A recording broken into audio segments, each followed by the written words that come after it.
I thought my husband was the one licking my feet. I was wrong. My husband had a foot fetish. He even told me about it on our first date. And despite the fact that I was never too into feet myself, I appreciated that he was upfront about it and opened myself up to it over time. Not on the giving side, of course. I've always just personally found feet disgusting, but on the receiving side, which worked out perfectly because my husband's particular foot fetish was licking toes. Yup, really getting in there with his tongue and slobbering all over each of my toes, one by one. Now, it took me years of exploring my husband's kink to build up enough tolerance not to burst out laughing from the tickling sensation within 30 seconds. And after 4 years of dating and nearly 10 years of marriage, I eventually became something of a pro at getting my feet licked and maintaining my composure. In fact, I got so good at it that whenever my husband would lick my toes, I could completely tune it out, often multitasking things like filing my nails, reading a book, and streaming a show as he licked away. Heck, sometimes I'd even fall asleep while he did it.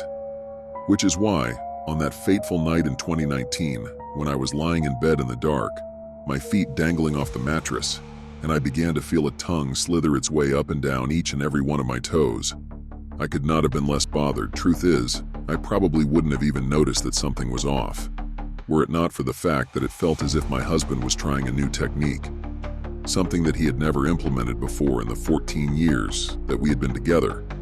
The bite. Yes, after feeling him suck each and every one of my toes, I then proceeded to feel more intense pressure as I felt his teeth begin to clamp down on my feet. Feeling adventurous? I called out in the dark before shaming him as he sometimes asked me to do.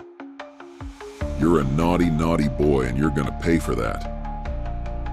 I reached over to my bedside table, opened its drawer, and removed a pair of handcuffs that he sometimes liked me to use on him after he was finished with my feet.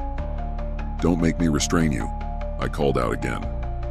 But rather than play along and flirt back from the foot of the bed as he always did, he suddenly stopped biting my feet.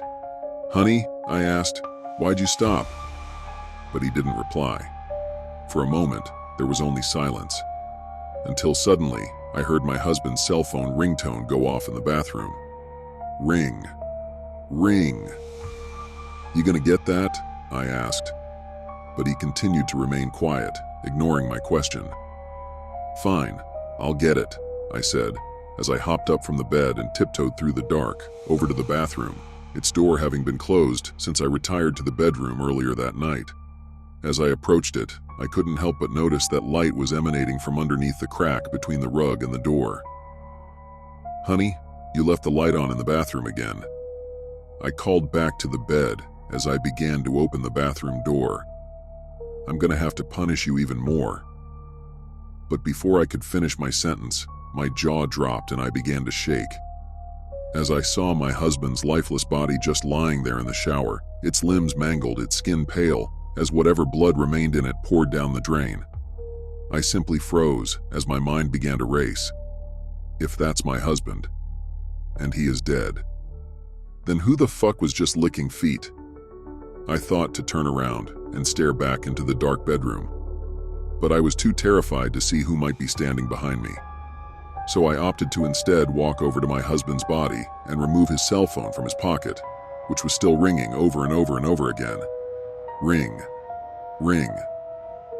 I looked down at the phone as I held it in my hand and saw an incoming call from an unknown number.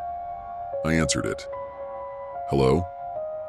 For a moment there was silence, until a quiet, raspy voice simply whispered back over the line.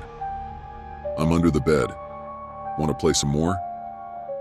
Suddenly, chills ran down my spine and my body went into fight or flight as my heart began racing and I began to hyperventilate. Not knowing what else to do, I gathered myself and in a single motion, turned around, darted into the bedroom and ran for the hallway as I tried to slam the door behind me. But just before I was able to close it, I saw what looked like the silhouette of a man crawl out and block it from shutting as he writhed on the ground like an insect. And as I pushed and pushed, trying to keep whoever or whatever was in my bedroom from getting out, I saw his body wriggle a few inches more into the hallway and suddenly felt his tongue lick a single one of my toes. "Ah!" I screamed at the top of my lungs before stumbling back, turning around and running down the stairs as I saw whoever or whatever it was chase after me on his hands and knees.